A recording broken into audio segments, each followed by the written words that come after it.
কে ওনার মূল্যবান বক্তব্য প্রদান করার জন্য বাংলাদেশ জামাত ইসলামী ৩ নং ওয়ার্ড ইফতার মাহফিল ইন্তেজামিয়া কমিটির পক্ষ থেকে সবিনয় অনুরোধ জানাচ্ছি।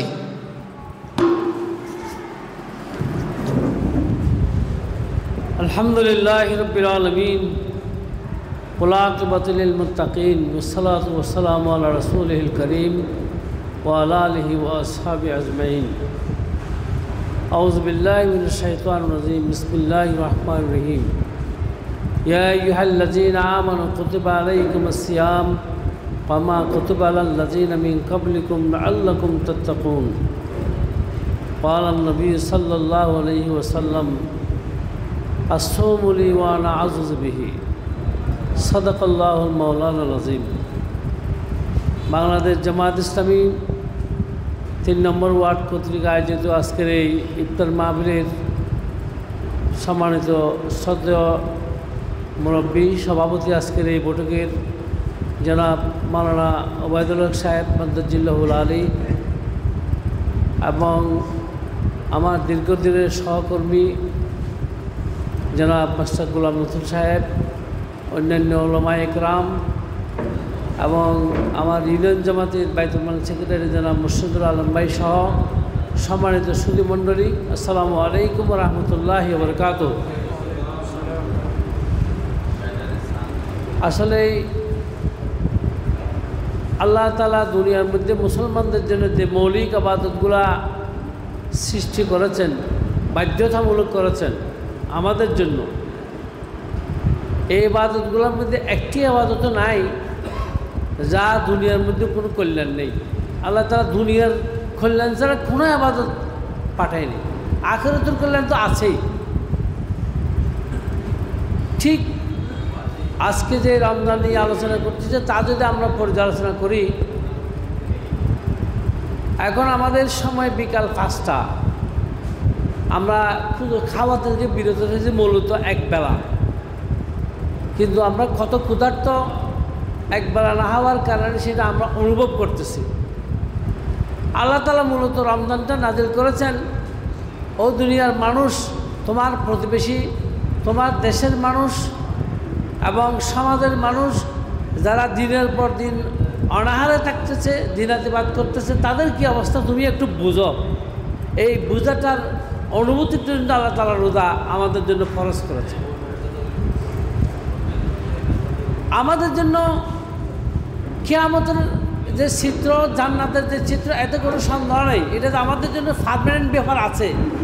আমার বয়স এখন 63 রানিং হচ্ছে, আমার কাছে মনে হয় না আমার হায়াতটা 1 ঘন্টার মতো, কিন্তু যে সময়টা আমার জন্য আসবে এটা কোরআন শরীফের ভাষায় মাতাউন কলিল। এই দুনিয়াটা হচ্ছে অতীব সামান্য, সামান্য মানে সমুদ্রের সুজ পুরালে যে মাথার পানি, সেটা দুনিয়া, ওটা হচ্ছে আমার অনন্ত আখিরাত, যার কোনো আর কি নেই, সমাপ্তি নাই। আমি আর এখানে আসবো না, আমি এখান থেকে চলে যাবো, দেখি তো আর আসবো না। আমি যেটা বলতে চেয়েছিলাম, মৌলিক ইবাদত প্রত্যেকটার মধ্যেই আল্লাহ তাআলা দুনিয়ার কল্যাণ প্রথমে নিহত রয়েছেন, আর পর আখিরাতের কল্যাণ। কারণ দুনিয়াতে আমি প্রথমেই আছে, এখানে এটার কল্যাণ আমাকে প্রথমে চিন্তা করতে হবে। দোয়াও শিখে দিয়েছেন এভাবে। আমি প্রায় সময় এই কথাটা বলি, দুনিয়ার সাথে আখিরাতের ভারসাম্যের জন্য আল্লাহ তাআলা দোয়াও শিখে দিয়েছেন কি, রাব্বানা আতিনা ফিদ দুনিয়া হাসানাতাও ওয়া ফিল আখিরাতি হাসানাতাও ওয়া কিনা আযাবান নার। যে এই দুনিয়া, আল্লাহর কাছে আমি প্রার্থনা করতেছি কি, হে আমার মুনিব, হে আমার পরওয়ারদিগার, তুমি আমাকে দুনিয়ার কল্যাণ দাও। ফিদ দুনিয়াওয়ালা, ফিদ দুনিয়া, দুনিয়ার কি দাও? কল্যাণ দাও। ওয়া ফিল আখিরা, এবং আখিরাতের কল্যাণ দাও। তারপর কি দাও? ওয়া কিনা আযাবান নার, আমাকে তুমি জাহান্নামের আগুন থেকে কি করো? রক্ষা করো। আমি যেটা বুঝাতে চেয়েছি, 2 নম্বর একটা বিষয় দেখেন, সারাদিন আমি রোজা রাখলাম, এই যে হাদিসে তার এই কোরআন শরীফের আয়াতটা অনুবাদ হচ্ছে কি, তোমাদের উপর রোজা ফরজ করা হয়েছে পূর্ববর্তীদের উপর যেভাবে ফরজ করা হয়েছিল। কি জন্য? সম্ভবত তোমরা তাকওয়া অর্জন করতে পারো। এরপরে হাদিসের মধ্যে বলছেন কি, হাদিস কুদসির মধ্যে রোজা বান্দারা আমার জন্য রাখে, তার প্রতিদান আমি স্বয়ং নিজেই। দুনিয়ার প্রতিটার ইবাদতের বিনিময় দেবেন আল্লাহ ফেরেশতাদের মাধ্যমে, কিন্তু রোজার বিনিময় হচ্ছে সরাসরি আল্লাহ দেবেন। কি জন্য? তুমি সারাদিন ইচ্ছে করলে বাড়িতে গিয়ে তুমি কুটিরের মধ্যে নির্জনে পানি খেতে পারতে, ভাত খেতে পারতে, তোমার স্ত্রীর সাথে দেখা করতে পারতে, খেলে না। সব জায়গায় কি আমার আল্লাহ আমাকে দেখতেছেন, আমি যার জন্য রোজা রাখছি সে আমাকে কি দেখতেছেন। এই জন্য আমি খাওয়াও গেলাম না, স্ত্রীর সাথে দেখাও করলাম না, পুকুরে ডুব দিয়ে পানিও গেলাম না। এটা তো তোমার মধ্যে সীমাবদ্ধ। এই উপকার দিয়ে লাভটা কি? আমি তোমাদের জন্য লাআল্লাকুম তাত্তাকুন, তোমরা যে তাকওয়া অর্জন করবে সেটা আমি বৃহত্তর সমাজে কাজে লাগাতে চাই। কেমন বৃহত্তর সমাজ বলতে? তুমি যে স্ত্রীর সাথে দেখাও করতেছো না, ইচ্ছে করলে পারতে, ফাড়িয়ে যাচ্ছে না, তুমি ইচ্ছে করলে পারতে, বাতে যেতে পারতে, ইচ্ছে করলে পারতে, শুধু আমাকে ভয় করো।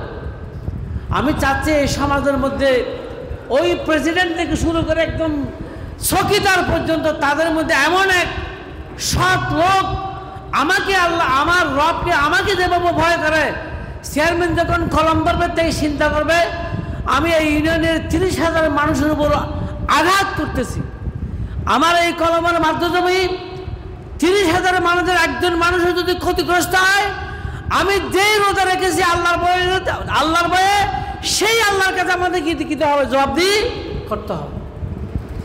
একজন মন্ত্রী যখন কলম ধরবে, তার ডিস্ট্রিক্টের বাংলাদেশের 18 কোটি মানুষের চিন্তা করতে হবে, প্রাইম মিনিস্টার থেকে সব মিনিস্টার, যার উপর যে ডিপার্টমেন্ট আছে তাকে চিন্তা করতে হবে আমি এই 18 কোটি মানুষের হকের উপর কলম ধরতেছি, আমার এই কলমের কারণে যদি এদেশের মানুষের আপামর বৃদ্ধ, হিন্দু, মুসলিম, বৃদ্ধ, খ্রিস্টান কেউ যদি এই কলমের কারণে আঘাতপ্রাপ্ত হয়, আমি যে রোজা রেখেছি, যার কারণে আমি কিছুই খাই না, যাকে ভয় করে আমি ক্ষুধার্ত দেখেছি, ঠিক তার কাছে এই 18 কোটি মানুষের জবাব দিয়ে আমাকে করতে হবে।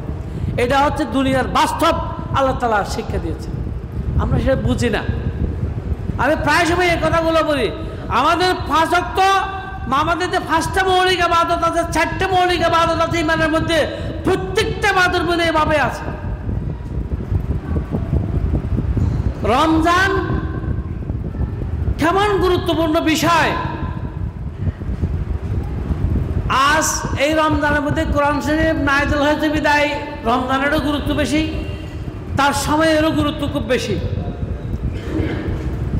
অথচ এই কোরআন শরীফকে দুনিয়ার মধ্যে একামত করার জন্য, প্রতিষ্ঠিত করার জন্য এমন সময় গেছে মুসলমানদের, 2টা যুদ্ধ হয়েছে রমজানের মধ্যে।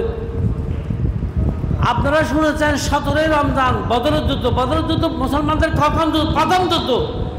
বদরের যুদ্ধ মুসলমানদের প্রথম যুদ্ধ, তা হয়েছে রমজান মাসে। মুসলমানরা আল্লাহর দ্বীনের রূপরেখাকে প্রতিষ্ঠিত করার জন্য আল্লাহ তাআলার পক্ষ থেকে রোজা বন্ধ করে কাফেরদের বিরুদ্ধে যুদ্ধ করতে হয়েছে। মক্কা বিজয় হয়েছে কখন জানেন? 19 রমজান মক্কা বিজয় হয়েছে। রমজানের মধ্যে মক্কা বিজয় হয়েছে কিসে? চতুর্দিক থেকে মক্কায় আল্লাহ রাসূলকে নির্দেশ দিলেন, ঢুকে পড়ো। অনেকে রোজা ভাঙতেছে না। আল্লাহ রাসূল একজন সাহাবী, উম্মুল মুমিনিন বোধহয় সম্ভবত আয়েশা সিদ্দিকা, ইয়া রাসূলুল্লাহ, আপনি না ভাঙলে তো আপনার এই বন্দারা কোনোদিন, উম্মতরা কোনোদিন রোজা ভাঙবে না। আল্লাহ রাসূল নিজে পানি খেলেন শত্রুদের মোকাবেলা করার জন্য, তারপর অন্যরা রোজা ভাঙলেন। কখন? রমজানের মধ্যে। তার মানে কি, আমরা জামাত ইসলামীর পক্ষ থেকে বৃহত্তর সমাজের দেশের মধ্যে যে ইকামত দ্বীনের কাজ করছি, এটার কোনো সময় এমন অবস্থা হয়, এটার গুরুত্ব, এই আল্লাহ তাআলা এই ইবাদতগুলো সৃষ্টি করেছেন খোদার সাথে সম্পর্ক রেখে দুনিয়ার মধ্যে আল্লাহ সমাজ পরিচালনার জন্য, যেটাকে বলা হয়, অন্য আয়াতে কি বলছেন আল্লাহ, ইন্নী জাইলুন ফিল আরদি খলিফা, আমি তোমাদেরকে দুনিয়ার মধ্যে আমার খলিফা হিসেবে প্রেরণ করেছি। তার মানে আমার হুকুমকে দুনিয়ার প্রতিষ্ঠিত করার জন্য তোমাদেরকে প্রেরণ করেছি। আমি আমার ভাষায় বলি, মুসলমানরা ভিক্ষুকের জাতি নয়, মুসলমানরা দুনিয়ার শাসনের জাতি। এই কোরআন মুসলমানদেরকে দুনিয়ার উপরে প্রেরণ করেছে সমস্ত দুনিয়াকে মুসলমান পরিচালনা করার জন্য, ভিক্ষুকের জাতির জন্য নয়। কিন্তু আমরা সেখান থেকে উপাদান গ্রহণ করতে না পারার কারণে পৃথিবীর যেখানে যাই না কেন আজকে আমরা ভিক্ষুকের জাতিতে পরিণত হয়েছি। আজ আমরা ইফতার মাহফিল আয়োজন করছি, ঠিক রোজার মধ্যে ফিলিস্তিনের মুসলমানদের উপর একই দিন 400 জন ক্রমান্বয়ে রমজানের মধ্যে আগের গুলা বাদ দিয়ে প্রায় পর্যন্ত 2000-এর অধিক মানুষকে শাহাদাত বরণ করতে হয়েছে। গত 1 বছর পর্যন্ত 50,000-এর অধিক মানুষ ওই ফিলিস্তিনে ইসরায়েলের হামলায় 50,000-এর অধিক মুসলমানকে শাহাদাত বরণ করতে হয়েছে। তাছাড়া লক্ষ লক্ষ মানুষ হিজরত করতে হয়েছে।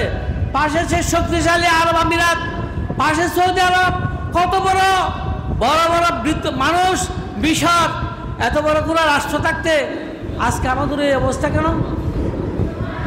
কেন আমাদের উপরে এই অবস্থা? আমরা তার অনুধাবন করতে পারি নাই। দেখেন, আমরা হজ করতে যাই, আমিও ফরজ সহিবিদায় গিয়েছিলাম, যেটা শিক্ষা অনুভব করেছি। সৌদি আরব থেকে শুরু করে সমস্ত পৃথিবীর মানুষ, এখানে আমরা বাংলাদেশে বলে সাদা, আমেরিকার বলে কালো, বা পাকিস্তানে বলে লাল, এইটা বলে কোনো ড্রেস আছে? ড্রেস কয়টা? ড্রেস এটা কাফন, কাফনের কাপড়। আমাদের এহরাম যেটা হাজিরা পরে সেটা কি? কাফনের কাপড়। এটা নিয়ে যদি সে মারা যায়, এটা নিয়ে তাকে কি করে? দাফন করে। তার মুখটা কি আবৃত হয় না? কেন জানেন? কিয়ামতের মাঠ উঠার সময় সেখান থেকে যে তালবিয়া বড় বড় উঠবে, লাব্বাইক আল্লাহুম্মা লাব্বাইক লা শারীকা লাক লাব্বাইক ইন্নাল হামদা লাকা নি'মাত লাক। তার মুখটা কি তো আবৃত করে না? তাকে কাফন দিয়ে দাফন করা হয়। উঠার সময় সেই তালবিয়া বড় বড় আল্লাহর দরবারে উঠবে। আমি যেটা বলতে চেয়েছিলাম, পৃথিবীর সমস্ত মুসলমানদের উপর একই কাপড়, একই ড্রেস, সেই ড্রেসটা হচ্ছে কাফন।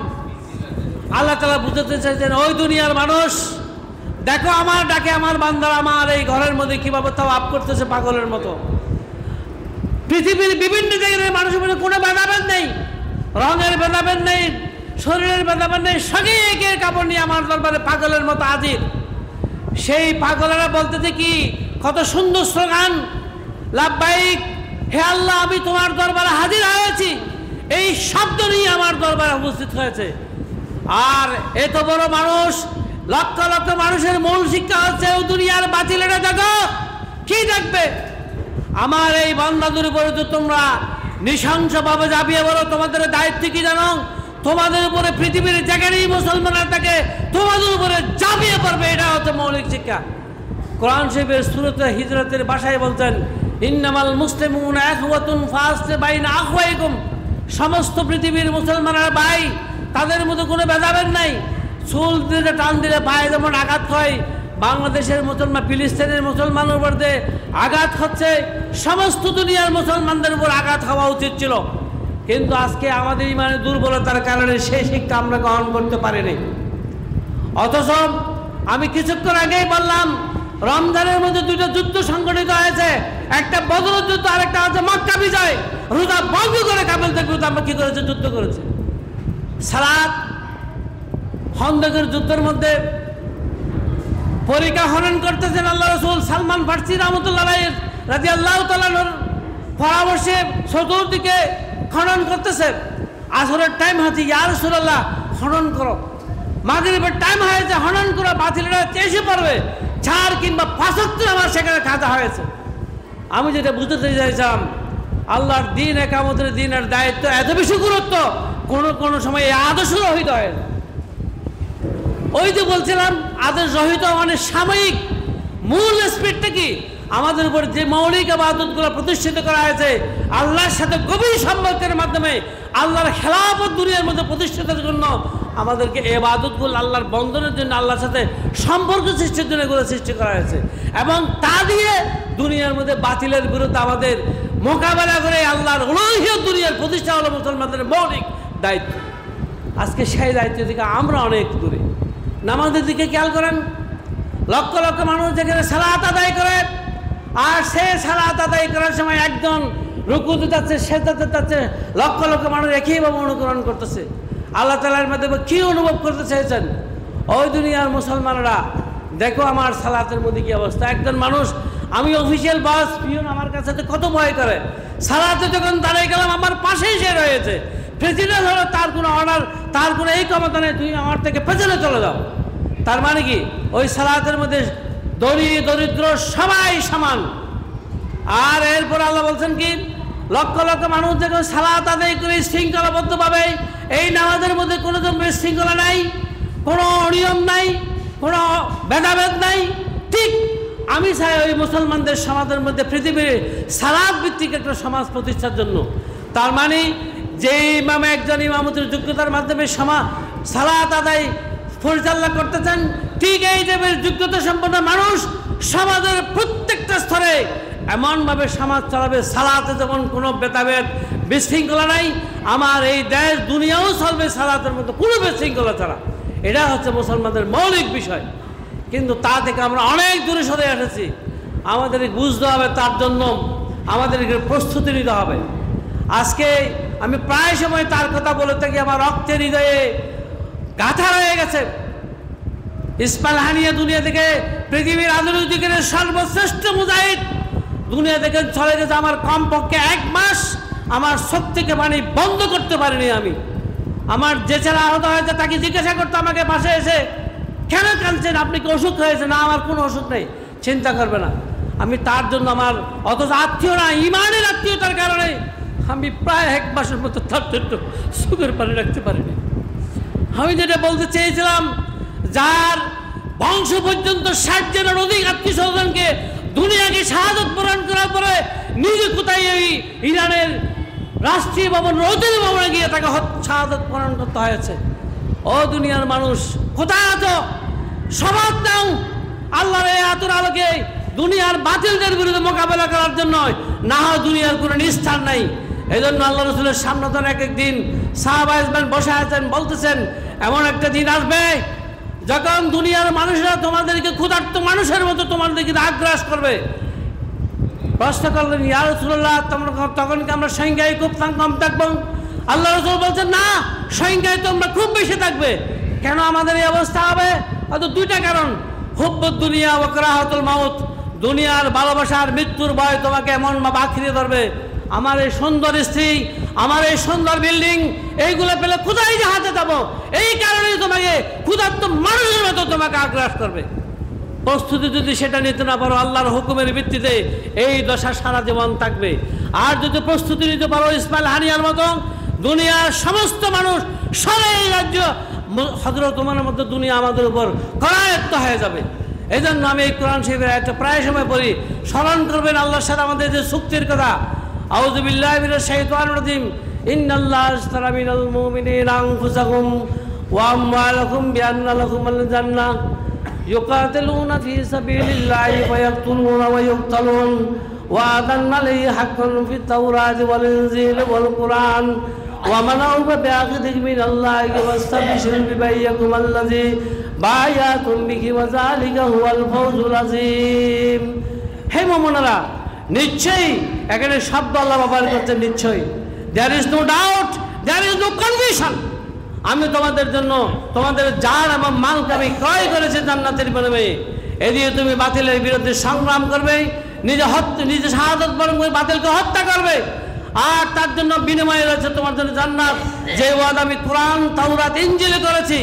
আল্লাহ বলছেন, আল্লাহর সাথে অধিক ওয়াদা রাখার কে হতে পারে? তোমরাই তো সন্তুষ্ট থাকতো, তোমরাই হবে সাফল্যমণ্ডিত। আমি আর কথা বাড়াচ্ছি না। আর একটা প্রোগ্রাম আমার আছে। আমার প্রাণপ্রিয় দেশবাসী, আমরা নয়, শুধু পৃথিবীর মুক্তির জন্য মুসলমানদের এখন জিহাদ ছাড়া কোনো বিকল্প নাই।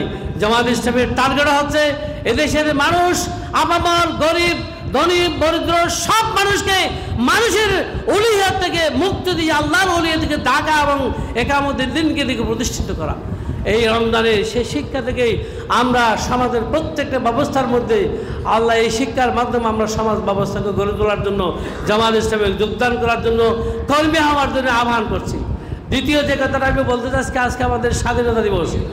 আমরা 1971 সালে স্বাধীনতা হয়েছে সে পাকিস্তানিদের বিরুদ্ধে, কিন্তু দুর্ভাগ্য আমরা এখনো প্রকৃত স্বাধীনতা লাভ করতে পারি নাই। আমাদের ছেলেরা হাজার হাজার ছেলে রক্ত দিয়েছে। আবার সেই জুলাই সেই বিপ্লবে যে স্বাধীনতা আমরা পেয়েছি, সেই স্বাধীনতার যদি রক্ষা করতে হয় আমাদের ইমানি চেতনা ছাড়া দ্বিতীয় কোনো পথ নাই।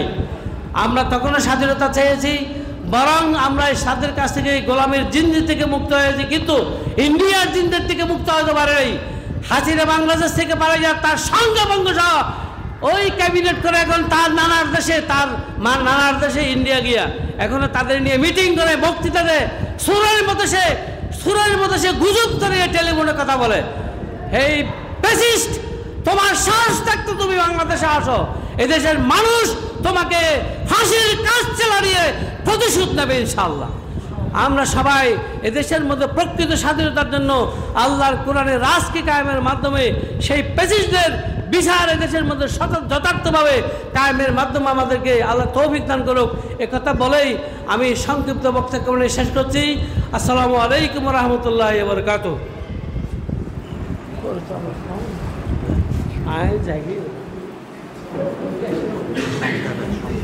আলহামদুলিল্লাহ। সম্মানিত উপস্থিতি, এতক্ষণ পর্যন্ত আপনাদের সম্মুখে গুরুত্বপূর্ণ বক্তব্য প্রদান করলেন বাংলাদেশ জামায়াত ইসলামী সাতকানিয়া উপজেলার সম্মানিত নায়েব আমির, অত্র এলাকার কৃতি সন্তান, আপনাদের সুপরিচিত বিশিষ্ট শিক্ষাবিদ জনাব মাস্টার আব্দুস সুবহান সাহেব। সম্মানিত উপস্থিতি, আমাদের মঞ্চে এবং আমাদের মাঝে সমাজের সম্মানিত ব্যক্তিবর্গ উপস্থিত হয়েছেন। সময় স্বল্পতার কারণে আমরা তাদের সময় এবং সুযোগ দেওয়া হচ্ছে না, এই জন্য আন্তরিকভাবে দুঃখ প্রকাশ করছি। সম্মানিত উপস্থিতি, এই পর্যায়ে আপনাদের সম্মুখে সংক্ষিপ্ত বক্তব্য নিয়ে আসছেন অত্র এলাকার কৃতি সন্তান জনাব খন্দকার নজরুল ইসলাম সাহেব। জনাব খন্দকার নজরুল ইসলাম সাহেব। আউযু বিল্লাহি মিনাশ শাইতানির রাজিম। বিসমিল্লাহির রহমানির রহিম। বাংলাদেশ জামাত ইসলামী কাঞ্চনা ৩ নম্বর ওয়ার্ডের উদ্যোগে আজকের ইফতার মাহফিলের সম্মানিত সভাপতি, সম্মানিত অতিথিবৃন্দ, সম্মানিত রোজাদার ইমানদার তৌহিদি ভাইয়েরা, আসসালামু আলাইকুম। আমি মহান রব্বুল আলমীর দরবারে লাখো কোটি শুকরিয়া আদায় করছি। রব্বুল ইজ্জত ওয়াল জালাল আজকের এই পবিত্র রমজান মাসের 25শে রমজানে আমাদেরকে একসাথে ইফতার করার, আসার, বসার, আলোচনা শোনার তৌফিক দান করেছেন। আমি লক্ষ্য করি দারুদ সালাম পেশ করছি বিশ্বমানবতার মুক্তির দূত নিয়ে যিনি পৃথিবীতে আবির্ভূত হয়েছিলেন সরকার দু আলম জনাবে মোহাম্মদ রসুল্লাহ সাল্লাহ আসলামের প্রতি। সময় সংক্ষিপ্ত, আমি মাত্র একটি হাদিসের মর্ম কথা বলে আমি আমার কথা শেষ করব ইনশাআল্লাহ। হজরত সালমান ফারিসি রাদিয়াল্লাহু তাআলা বয়োবৃদ্ধ সাহাবী, যিনি 60 বছর বৃদ্ধ বয়সে ঈমান গ্রহণ করেন, যার সম্বন্ধে রাসূল করিম সাল্লাল্লাহু আলাইহি সাল্লাম ইরশাদ করেন যে ওই ব্যক্তি জান্নাতের জন্য পৃথিবীর সমস্ত মানুষ আকাঙ্ক্ষা করে জান্নাত পাওয়ার আশায়, কিন্তু ওই ব্যক্তির জন্য জান্নাত নিজে অপেক্ষা করতেছেন, তিনি হলেন হজরত সালমান ফারসি রাদিয়াল্লাহু তাআলা। সেই হজরত সালমান ফারসি রাদিয়াল্লাহু তাআলার বর্ণিত রাসূল আকরাম সাল্লাল্লাহু আলাইহি সাল্লাম শাবানের শেষ দশকে উম্মতে মুহাম্মদ রাসূলুল্লাহ সাল্লাল্লাহু আলাইহি সাল্লামের উম্মতে মুহাম্মদের জন্য ইরশাদ করছেন যে রমজানের গুরুত্ব বর্ণনা করতে গিয়ে 5টি বিষয়ে এই হাদিসের কথা আমি বলছি। হাদিসে বর্ণনা হচ্ছে পাঁচজন ব্যক্তি জন্য জান্নাত নিজে অপেক্ষা করতেছেন। জান্নাতের জন্য আমরাও অপেক্ষা করছি, অথচ জান্নাত নিজেই পাঁচ শ্রেণীর ব্যক্তির জন্য অপেক্ষা করতেছে। তাদের মধ্যে 1 নম্বর ব্যক্তি হলো যারা বেশি বেশি কোরআন তেলাওয়াত করে। এই রমজান মাসে সে একটি সুযোগ যে বেশি বেশি রমজান তেলাওয়াত করে আমরা সেই 1 নম্বর ব্যক্তির কাতারে আমরা শামিল হতে পারি। 2 নম্বর ব্যক্তি হচ্ছে যার জন্য জান্নাত নিজে অপেক্ষা করতেছে, সেই 2 নম্বর ব্যক্তির হচ্ছে জবান হেফাজতকারী, যারা জবানকে হেফাজত করতে পারে। এই রমজানের শিক্ষাই হলো আমরা জবানকে হেফাজত করতে পারি। অনর্থক কথা, ফাসিক কথা, মিথ্যা কথা, মিথ্যা সাক্ষ্য এবং চুগলখড়ি এবং গীবতকারী থেকে আমরা জবানকে হেফাজত করতে পারি। 3 নম্বর ব্যক্তি হল যারা ক্ষুধার্ত ব্যক্তিকে অন্নদানকারী, যারা ক্ষুধার্ত অভুক্ত মানুষকে যারা অন্নদান করেছে। চতুর্থ ব্যক্তি হলো যারা বস্ত্রহীন ব্যক্তিকে বস্ত্রদানকারী, যারা ছতর ডাকতে পারে না এবং শীতার্ত মানুষকে যারা বস্ত্রদান করলো, সেই 4 নম্বর ব্যক্তির জন্য জান্নাত নিজে অপেক্ষা করে। এবং পঞ্চম ব্যক্তি হলো যারা নবী করিম সাল্লাল্লাহু আলাইহি ইসলামের প্রতি বেশি বেশি দরুদ পাঠ করে। আসুন আমরা এই 5 শ্রেণীর ব্যক্তির মধ্যে আমরা কোন একটার মধ্যে আমরা সামিল হওয়ার চেষ্টা করি। যদি 5টা যদি আমরা আমল করতে পারি তাহলে নূরে নালা নূর। আসুন আমরা এই রমজানে আমরা যে হাদিসটি বললাম এই হাদিসের উপর আমরা আমল করার তৌফিক দান করি। সকলকে জামাত ইসলামের আজকের ইফতার পার্টিতে আসার জন্য মোবারকবাদ এবং ধন্যবাদ জানিয়ে আমার সংক্ষিপ্ত কথা এখানে শেষ করছি। আসসালামু আলাইকুম ওয়া রাহমাতুল্লাহ। আলহামদুলিল্লাহ, সংক্ষিপ্ত বক্তব্য প্রদান করলেন অত্র এলাকার কৃতি সন্তান খন্দকার নজরুল ইসলাম সাহেব। সম্মানিত উপস্থিতি, আমরা আর দেরি না করে আজকের এই দোয়া এবং ইফতার মাহফিলের সম্মানিত প্রধান আলোচক বিশিষ্ট আলেমে দ্বীন বাংলাদেশ জামাত ইসলামী কাঞ্চনা ইউনিয়নের সম্মানিত বাইতুল মাল সম্পাদক বিশিষ্ট আলেমে দ্বীন হযরতুল আল্লামা জনাব মাওলানা মুরশিদুল আলম সাহেব এই পর্যায়ে আপনাদের সম্মুখে আলোচনা পেশ করবেন। আজকের এই ইফতার মাহফিলের সম্মানিত প্রধান আলোচক বিশিষ্ট আলেমে দ্বীন হযরতুল আল্লাম জনাব মাওলানা মুরশিদুল আলম সাহেব।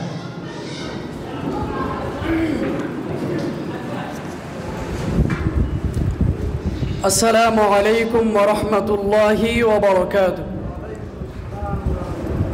আলহামদুলিল্লাহি ওয়াহদা والصلاة والسلام على من لا نبي بعد أما بعد فأعوذ بالله من الشيطان الرجيم بسم الله الرحمن الرحيم يا أيها الذين آمنوا كتب عليكم الصيام كما كتب على الذين من قبلكم لعلكم تتقون صدق الله العظيم। মানবতার মুক্তিকামী সংগঠন শহীদি কাফেলা বাংলাদেশ জামাত ইসলামী কাঞ্চনা ইউনিয়ন জামাতের গুরুত্বপূর্ণ একটি ওয়ার্ড 3 নং ওয়ার্ড কর্তৃক আয়োজিত আজকের এই রমজান মাস উপলক্ষে আলোচনা সভা ইফতার মাহফিলের সম্মানিত সভাপতি, সম্মানিত পরিচালক, সম্মানিত প্রধান অতিথি, সম্মানিত বিশেষ অতিথিবৃন্দ, মুআজ্জাজ মুহতারাম, হযরত উলামায়ে ইকরাম এবং আমার সামনে উপবিষ্ট দিন প্রিয়, ইসলাম প্রিয় এবং বাংলাদেশ জামাত ইসলামীর বিভিন্ন স্তরের দায়িত্বশীল কর্মী ও সমর্থক ভাইরা, আমি আবারও আপনাদের খেদমতে সালাম পেশ করতেছি। আসসালামু আলাইকুম ওয়া রাহমাতুল্লাহি ওয়া বারাকাতুহু। যেহেতু অল্প কিছুক্ষণের মধ্যে আমাদের আজকের আলোচনা সভা ও ইফতার মাহফিলের বিশেষ অতিথি আপনাদের সম্মুখে কোরআন ও হাদিসের আলোকে কথা বলবেন, সেজন্য আমি আমার আলোচনা দীর্ঘায়িত করব না। আমি আপনাদের সম্মুখে সূরা বাকারার 183 নম্বর আয়াত তেলাওয়াত করেছি। আল্লাহ রাব্বুল আলামিন বলেন, ইয়া আইয়ুহাল্লাযীনা আমানু, হে ঈমানদারগণ। ঈমানদার কারা? আল্লাহ তাআলা এটা সূরা আল হুজুরাতে বলেন, ইন্নামাল মুমিনুনা আল্লাযীনা আমানু বিল্লাহি ওয়া রাসূলিহি, নিশ্চয় মুমিন হচ্ছে তারা যারা আল্লাহ এবং তার রাসূলের প্রতি ঈমান এনেছে। সুম্মা লাম ইয়ারতাবু, এরপর কোনো সন্দেহ পোষণ করেনি। অর্থাৎ আল্লাহ এবং তার রাসূলের উপর ঈমান আনার পর আল্লাহ এবং তার রাসূল যেটাই বলেছে, ওয়ামা আতাকুমুর রাসূলু ফাখুযুহু ওয়ামা নাহাকুম আনহু ফান্তাহু, আল্লাহ রাসূল যা নিয়ে এসেছেন তা আমরা গ্রহণ করেছি, যা ছেড়ে দেওয়ার জন্য আমাদেরকে নির্দেশ দিয়েছেন তা আমরা ছেড়ে দিয়েছি। এটার নাম হচ্ছে ঈমান। আল্লাহ তাআলা এরপর বলেন, কুতিবা আলাইকুমুস সিয়াম, তোমাদের উপর রোজা ফরজ করা হয়েছে। আমরা যদি আল্লাহকে প্রশ্ন করি, রব্বে কারীম আপনি কি শুধু আমাদের জন্য রোজা ফরজ করেছেন? আল্লাহ তাআলা বলেন, না, কামা কুতিবা আলাল্লাযীনা মিন ক্বাবলিকুম, তোমাদের পূর্ববর্তী জাতিদের উপরও এই রোজা ফরজ ছিল। সুবহানাল্লাহি ওয়া বিহামদিহি। নবী করিম সাল্লাল্লাহু আলাইহি ওয়াসাল্লাম বলেন, ইযা জাআ রমাদান, রোজাটা রমজান মাসে তো ফরজ হয়েছে, জন্য তো আমরা এই মাসে 30টা অথবা 29টা রোজা রাখি। নবী করিম সাল্লাল্লাহু আলাইহি সাল্লাম বলেন, ইযা জাআ রমাদান, যখন রমজান মাস আসে, ফুত্তিহাত আবওয়াবুল জান্নাহ, তখন আল্লাহ তাআলা জান্নাতের দরজাগুলো খুলে দেন। ওয়াগুল্লিকাত আবওয়াবুন নার, এরপরে জাহান্নামের দরজাগুলো বন্ধ করে দেন। ওয়াসুফিদাতিশ শায়াতিন, শয়তানকে শিকলবন্দি করা হয়, দুষ্ট দিনদেরকে শিকলবন্দি করা হয়। সুবহানাল্লাহি ওয়া বিহামদি। আমি কয়টা কথা বললাম? 3টা কথা বললাম রাসূলের হাদিস অনুযায়ী। 1 নম্বর কথা হচ্ছে ফুতিহাত আবওয়াবুল জান্নাহ, জান্নাতের দরজা খুলে দেওয়া হয়। ওয়াগুল্লিকাত আবওয়াবুন নার, জাহান্নামের দরজাগুলো বন্ধ করে দেওয়া হয়। ওয়াসুফিদাতিশ শায়াতিন, এবং শয়তানকে শিকলবন্দি করা হয়। কেন করা হয়? ইবাদত বন্দেগী করার জন্য। লাআল্লাকুম তাত্তাকুন, যাতে আমরা খোদাবিধি তাকওয়া মুত্তাকি হতে পারি, এই জন্য। সম্মানিত উপস্থিতি, আপনি খেয়াল করলে দেখবেন যে বাংলাদেশে অনেক জায়গায় বলৎকার হচ্ছে, দর্শন হচ্ছে, এরপর অনেক জায়গায় চুরি হচ্ছে। সুরেরা, দর্শকরা, বলৎকাররা যখন ধরা পড়ে তখন তারা বলে যে শয়তানের ওয়াসওয়াসায় পড়ে, শয়তানের কুমন্ত্রণায় পড়ে, দুকায় পড়ে এই কাজ করে ফেলেছি। আচ্ছা, বিশ্বনবী তো বলছে যে শয়তানকে শিকলবন্দি করা হয়েছে। তো তারা এই কথা বলা মানে তারা আমাদের সাথে কি করতেছে? প্রতারণা করতেছে। তারা নিজেরাই কি হয়ে গিয়েছে? আল্লাহর হুকুম আদেশ না মানার কারণে মূলত তারা এই অপরাধগুলো সংগঠিত করতেছে। সম্মানিত উপস্থিতি, এই যে রমজান মাসের গুরুত্ব এত বেশি কেন? রমজান মাসের গুরুত্ব এত বেশি একটা কারণে। আল্লাহ রাব্বুল আলামিন বলেন শাহরু রমাদান। এটা কোন মাস? রমজান মাস। এই মাসের তাৎপর্য কি? উনজিলা ফিহিল কোরআন। এই মাসে আল্লাহ তাআলা কি নাজিল করেছেন? কোরআন নাজিল করেছেন। কোরআন কি? আল্লাহ তাআলা বলেন যালিকাল কিতাব লা রাইবা ফি। এটা এমন একটি কিতাব যার মধ্যে সন্দেহের কোনো কি নাই, অবকাশ নেই। তো হুদাল লিল মুত্তাকিন, এই কিতাবটা আল্লাহ তাআলা কেন নাজিল করেছেন? সূরা আল বাকারাতে এই কথাটা আল্লাহ তাআলা বলেছেন।